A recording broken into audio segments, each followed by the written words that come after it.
할렐루야. 아멘. 오늘 아침은 마태복음 3장 11절 말씀을 통해서 성령과 불세례 이런 제목으로 함께 말씀의 은혜를 나누려고 합니다. 세례 요한은 오늘 본문에서 예수님에 대하여 증거합니다. 나는 물로 세례를 주거니와 그분은 성령과 불로 세례를 주실 것이라 이렇게 말씀했습니다.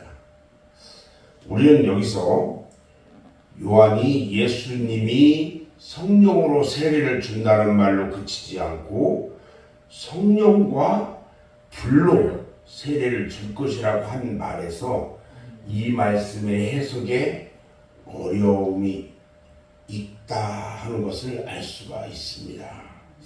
대개 이 경우에 대해서 두 가지로 구분을 하는데, 하나는 성령과 불을 한 가지로 보는 견해를 가지고 있어요. 그래서 이 견해는 성령 세례의 표현을 더욱 강조하기 위해서 불이 함께 들어간 것이라고 말을 하기도 합니다.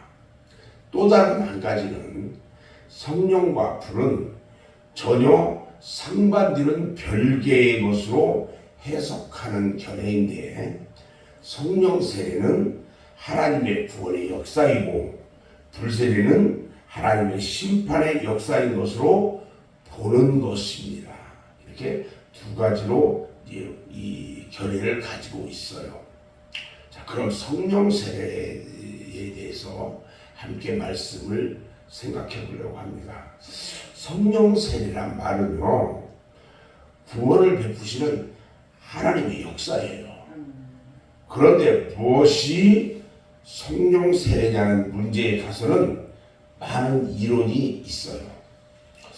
오순절 계통의 교회에서는 성령을 받는 일과 성령 세례와를 구분을 해서 성령 받는 일은 구원에 있어서의 성령의 내주이고, 성령 세례는 우리가 성령을 충만히 받을 때에 성령의 외적인 역사로 우리 몸에 강력하게 임하는 것이라고 말합니다.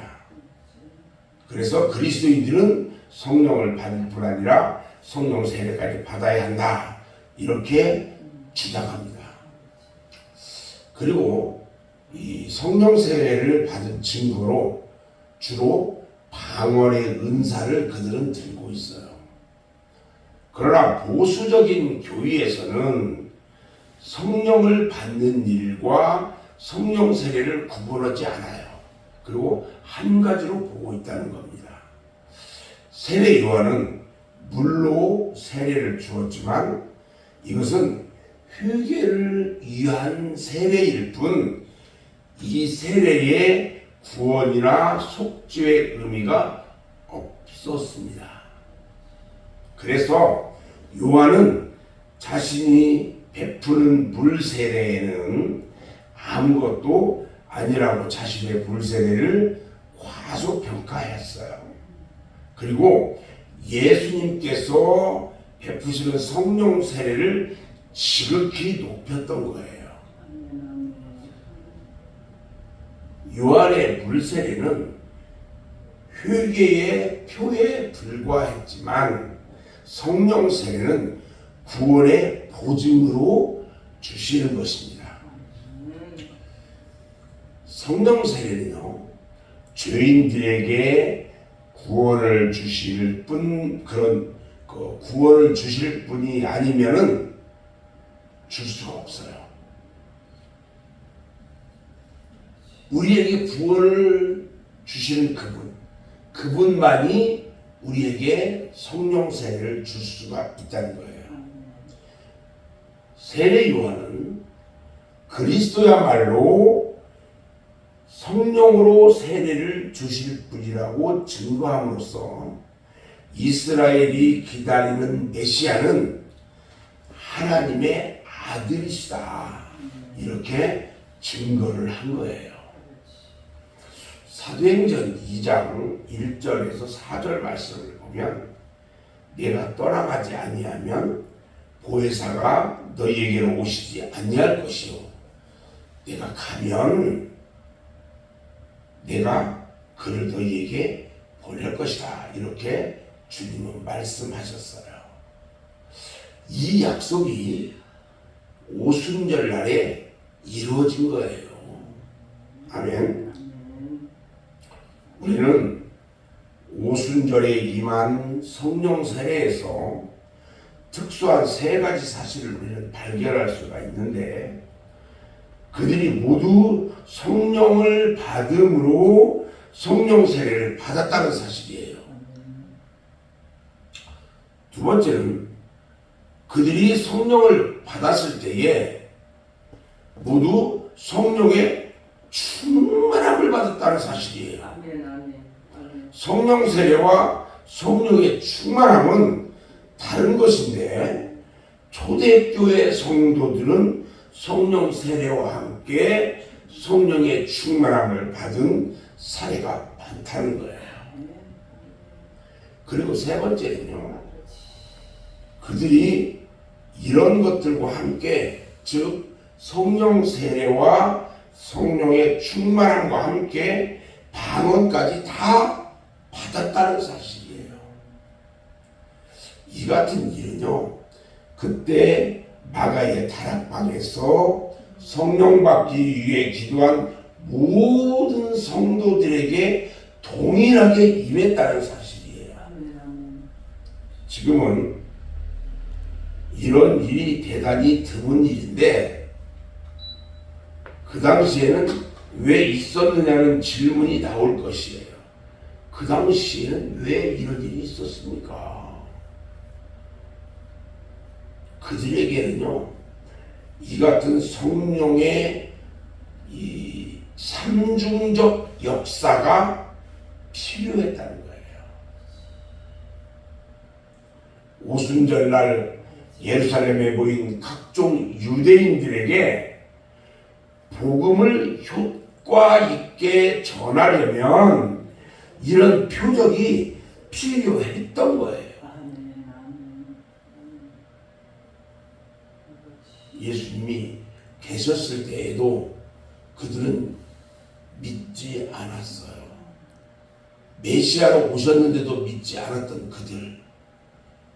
예수님께서 이제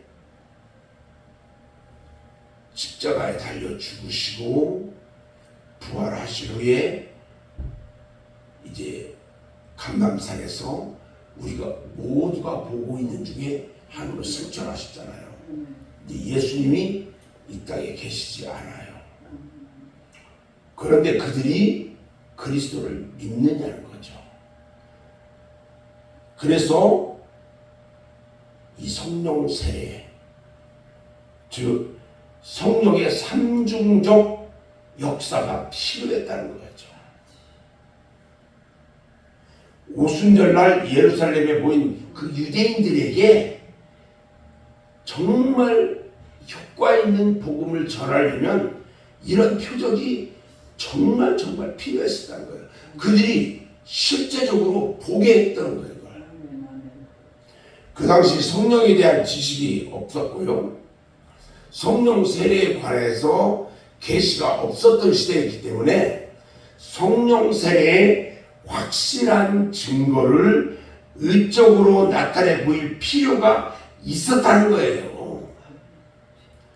그 이후에 성경이 기록되고 만들어지고 성령에 관한 계시와 많은 지식이 말씀을 통해서 전달된 시대에는요, 성령 세례와 성령의 충만함과 성령의 은사 등 다양한 성령의 역사를 구분해서 성령의 필요에 따라 주셨던 거예요. 이 중에 가장 중요한 성령의 역사는 성령 세례예요. 성령이 아니고는 사람이 거듭날 수가 없기 때문에 그런 겁니다. 성령을 받는 일은 성령의 신비적인 체험이 아니라 성령의 내주로 이루어지는 일이기 때문에 성령 세례와 성령의 내주하시는 것은 같은 뜻인 거예요.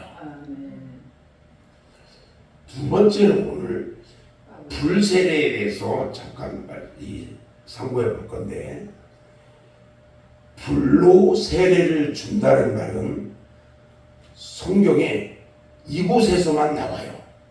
오늘 마태복음 3장 11절 여기에서만 나오는 말씀이에요. 지금 요한은 물로 주는 회개 세례와 성령으로 주시는 중생의 세례에 대해서 말해주고 있어요. 그래서 불로 세례를 준다는 말이 그 다음에 나오는 쭉저기는 꺼지지 않는 불에 태우시리라 이렇게 하신 심판의 불로 의미하는 이것이 아니라는 거예요. 심판의 불이 아니야. 불세례는 심판의 불로 주는 그게 아니에요.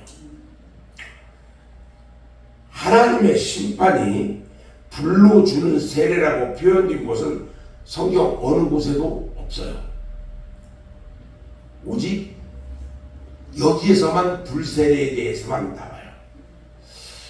성경에서 성령을 불로 상징하는 경우가 여러 곳에 있어요. 성령을 불로 상징하는 경우는 여러 군데에 있는데, 예를 들어서 이사야 4장 4절에 성령이 소멸하는 영으로 나오는데, 이 영은 성도들의 죄악을 정결하게 하는 성령의 역사를 나타낸 말로 나와요. 또 오순절에 내리신 성령도요, 불의 혀같이 갈라지는 모습으로 우리에게 보여주셨어요. 세례 요한이 오늘 이곳에서 성령의 불로 세례를 주신다는 말씀에서 성령과 불을 동일한 성령으로 말한 것은 분명하고, 다만 불이란 다른 표현을 한 가지 덧붙인 것은 뭐냐, 우리의 죄를 태우시고 우리의 심령을 뜨겁게 하시는 성령의 역사를 나타낸 것이라고 생각할 수가 있다는 거예요. 그래서 우리가 한간에 이 간증들을 들어보면 성령께서 불로, 성령의 불로 역사하셔서 그 사람을 완전히 태우고 죄를 태우고 거듭나게 하셔서 당신의 족으로 사용하는 그런 경우들을 우리가 많이 볼 수 있어요. 그런 예로 지금 영광제일교회에서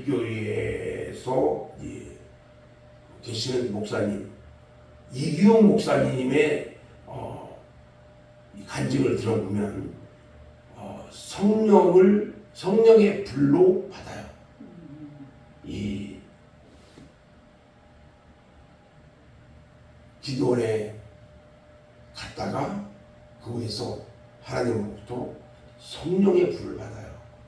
그래서 그 불을 받고 완전히 거듭나고 하나님의 종이 된 사회, 이런 것들을 볼 수가 있어요. 결론적으로 우리는 그리스도를 믿음으로 이미 성령 세례를 받은 사람들이에요. 아멘. 우리의 죄악은 이 성령의 불같은 역사로 다 태우심을 받은 것입니다. 아멘. 우리는 주님으로부터 성령과 불세례를 받은 그리스도인답게 그리스도를 증거하기에 부족함 없는, 오늘도 말씀으로 주님을 증거하는 그런 여러분 모두가 되시기를 주님의 이름으로 축원합니다. 아멘. 기도합니다.